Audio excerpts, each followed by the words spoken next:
Devo dire che siamo un po' in apprensione perché stiamo tentando di fare l'impossibile. Doppia visita per il presidente Luca Zaia oggi nella Marca Trevigiana, all'Istituto Enologico Cerletti, la sua scuola, una di quelle prescelte per il maxi screening con i tamponi salivari molecolari.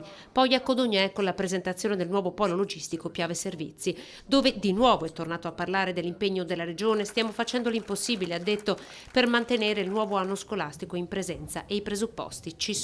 Questa mattina, oltre ai 3.000 mezzi che abbiamo di base, abbiamo in aggiunta 341 mezzi privati, appunto, che vanno ad aumentare la flotta dei trasporti regionali. Ha ribadito anche in questa occasione la sua contrarietà verso l'obbligo vaccinale, una decisione che, se presa dal governo, potrebbe essere ulteriore fonte di odio e divisioni.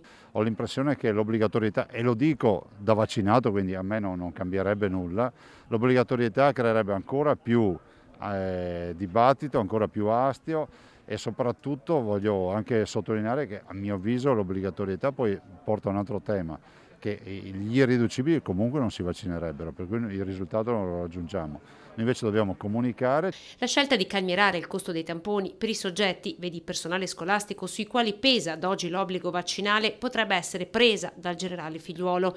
Intanto la regione accelera e già entro questa settimana, dunque con anticipo rispetto alla roadmap del governo, in Veneto i pazienti fragili riceveranno la terza dose. Si parte dai fragili, dagli oncologici, insomma da quelle categorie, diciamo, per noi strategiche da mettere in sicurezza, sempre su base volontaria.